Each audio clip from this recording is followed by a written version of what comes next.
अस्सलाम वालेकुम क्लास। पिछले लेक्चर में हम लोगों ने अर्थमेटिक मीन क्या था, मैंने आप लोगों को सेंटर टेंडेंसी का बताया था और हम लोगों ने कुछ फार्मूलाज किए थे। तो मैंने आप लोगों को बोला था कि ये आप फार्मूलाज आप लोगों ने याद करने, उम्मीद करती हूँ कि आप लोगों ने किए होंगे। तो आज जो हम लोगों ने काम करना है वो है इन फार्मूला से। मैं आज आप लोगों को अनग्रुप डाटा से एक क्वेश्चन सॉल्व करके दिखाऊंगी, ठीक है। तो मेरे पास मैंने जो क्वेश्चन यहाँ पर लिया है वो है एग्जाम्पल नंबर 1। एग्जाम्पल नंबर 1 को मैं इन तीनों फार्मूला से सॉल्व करूँगी मीन के। एग्जाम्पल नंबर 1 क्या कहती है, mark obtain bye 10 student of first year in subject of statistics.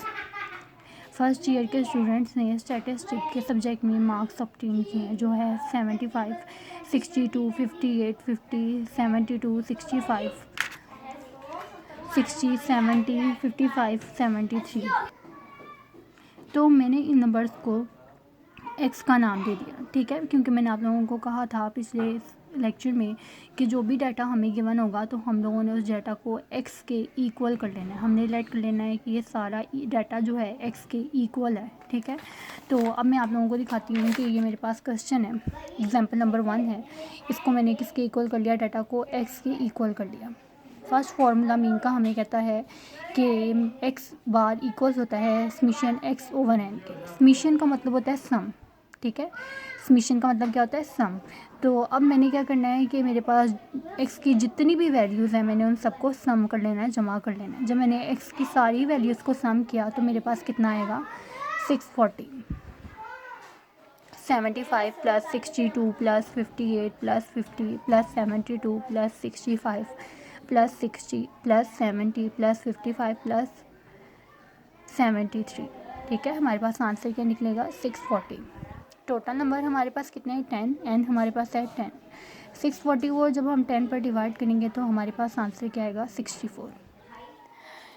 अब मीन का जो सेकंड फार्मूला हमारे पास है वो है इनडायरेक्ट मेथड, कोडिंग मेथड और शॉर्टकट मेथड।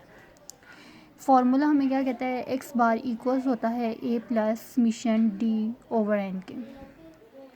ए हमेशा जो है वो क्वेश्चन में से एज्यूम होता है। मैंने आप लोगों को बताया था कि ए का मतलब होता है एज्यूम्ड वैल्यू। क्वेश्चन में जाकर आप किसी भी वैल्यू को एज्यूम कर सकते हो। मैंने इस क्वेश्चन में जो एज्यूम वैल्यू ली है वो है 50, ठीक है।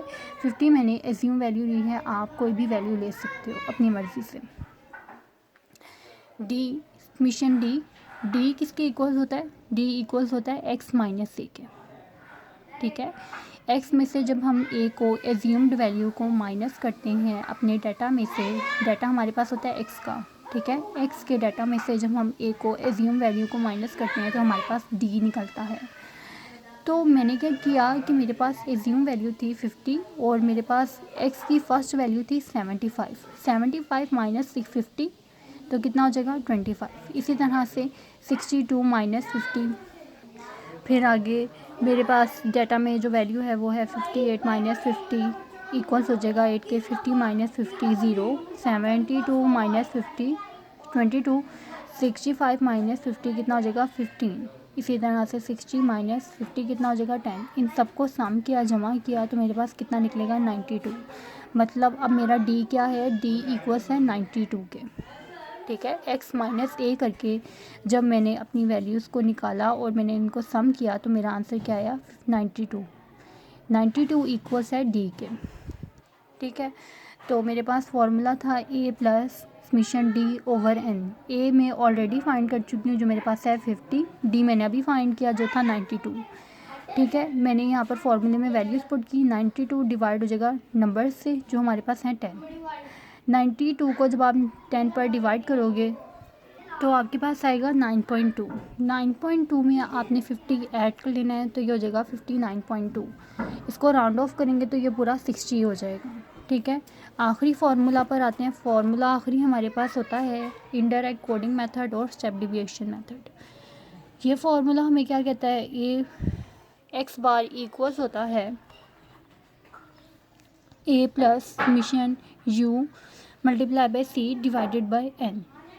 ए हमारे पास एज्यूम्ड वैल्यू, यू हमारे पास कैसे निकलता है, x minus A divided by common divisor या फिर एज हाइट, ठीक है। हाइट मैंने आप लोगों को बताया था कि हाइट यहाँ पे कॉमन डिवाइज़र एक्स में से फाइंड होता है। हाइट का मतलब होता है कि हमारे डाटा में कितना डिफरेंस है वैल्यू के दरमियान। तो अगर मैं यहाँ पर हाइट देखूँ 75 में से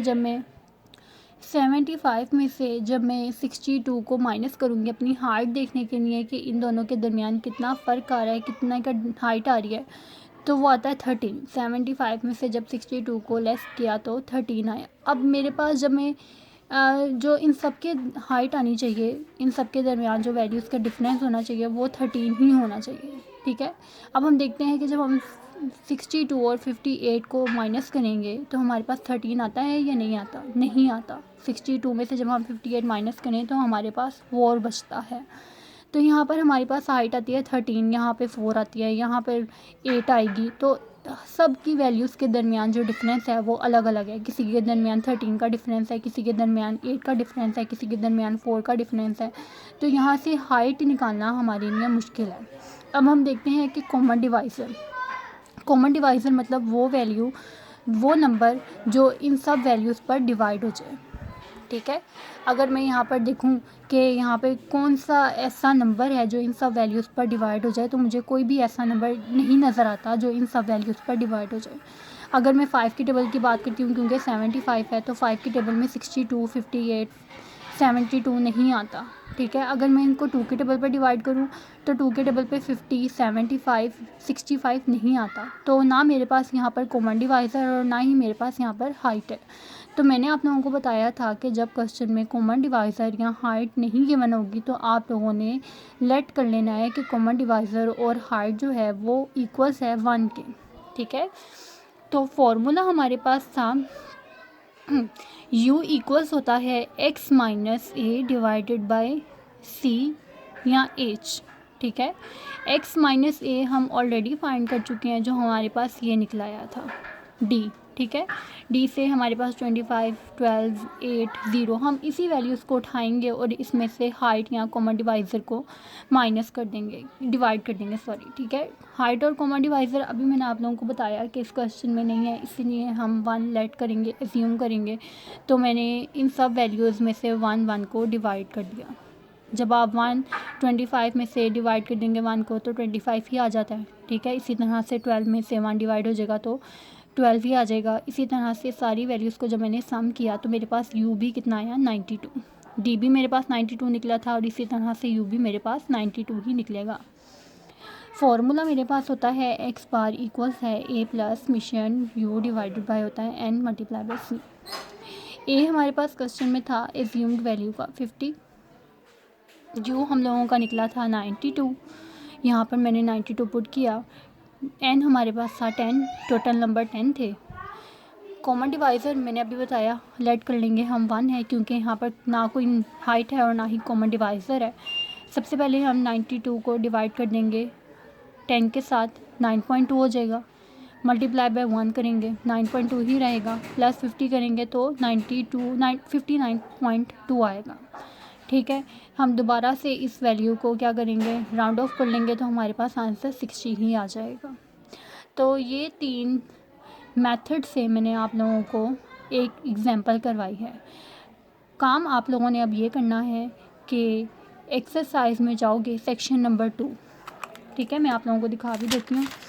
सेक्शन नंबर 2 का क्वेश्चन नंबर 1 है, उसको आप लोगों ने मीन के सारे फार्मूला से सॉल्व करना है। ठीक है। ये क्वेश्चन है मेरे पास सेक्शन नंबर 2 क्वेश्चन नंबर 3.1। तो इसमें उन्होंने कहा है कि calculate the arithmetic mean. Arithmetic mean का उन्होंने कहा है, तो आप अर्थमेटिक मीन के कोई से भी फार्मूले से सॉल्व कर सकते हो इस सवाल को। लेकिन मुझे जो है इन तीनों फार्मूला से ये सवाल आप लोगों का चाहिए है सॉल्व हुआ।